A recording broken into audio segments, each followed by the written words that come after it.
सारे मुत्तफिक हैं, वो भट्टो जैसा कम्युनिस्ट हो या सोशलिस्ट हो, जो भी हो, ठीक है जी, वो जनाब बड़े बड़े लोग हों, उन सब ने कहा जी हम इस मसले पर मुत्तफिक हैं खत्म नबूवत के, हम सब ने आइन बना दिया, हमारे बड़ों ने, और इतनी बड़ी कुर्बानियां हुई और सारा कुछ, सब ने कहा जी हम मुत्तफिक के आइन बना दो बस, इसके बाद कोई लड़ाई नहीं होनी चाहिए। अब मुझे बताएं कि 2017 हो या 2024 हो, ये कौन आइन को छेड़ रहा है? ये जो चीजें मुत्तफिक तय हैं, मुत्तफकुन अलैह हैं, उनको बार बार छेड़ कर पाकिस्तान के अंदर क्या हम पूरी दुनिया को ये मुंह दिखाएं कि 77 सालों में हमसे एक मसला हल नहीं हुआ? जो खत्म नबूवत का मुसलमानों का बुनियादी एहसास है ईमान की, इसी को छेड़ते हैं। क्यों छेड़ते हैं? इसलिए छेड़ते हैं, इनको कमजोर लगता है।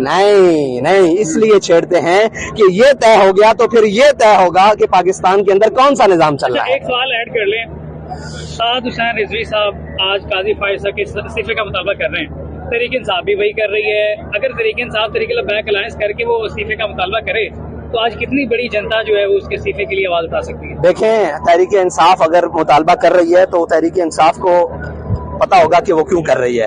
हमने तो मुतालबा जो किया है वो सरे आम किया है और सरेदार भी करेंगे इंशाअल्लाह और सरे बाम भी करेंगे, ठीक है जी, हमने मुतालबा किया है। अगर ये समझती है तहरीक इंसाफ के तहरीक लब्बैक का मुतालबा ठीक है तो हम उनको दावत देते हैं कि वो हमारे साथ आए तो मिल करता है जनाब। और अगर इंसाफ को एक्सेप्ट कर लेंगे, मतलब साथ चलने के लिए खत्म नबूवत के लिए तो कोई यहाँ से खड़ा हुआ कोई शख्स क्या बात करते हैं? मैं कहता हूँ उसकी जूतियां अपने सर में रखेंगे। उनका काजी फाइज हिस्सा है खत्म नबूवत के मामले पे नहीं। मैंने कहा जिस मसले पर हम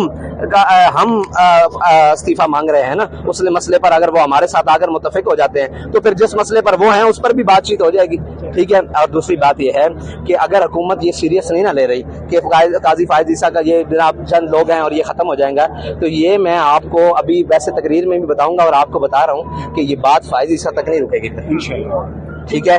फिर फाइज ईसा के मुल्क छोड़ गए जी। अब ये मुझे तो नहीं पता कौन कौन, मुझे तो लगता है हसीना वाजिद भी छोड़ गई है बरे सगीर, ठीक है। ये ना हो मुल्क छोड़ने के बजाय बरे सगीर भी छोड़ना पड़े, और फिर ये याद रखिएगा गद्दारों को कोई वतन नहीं मिलता।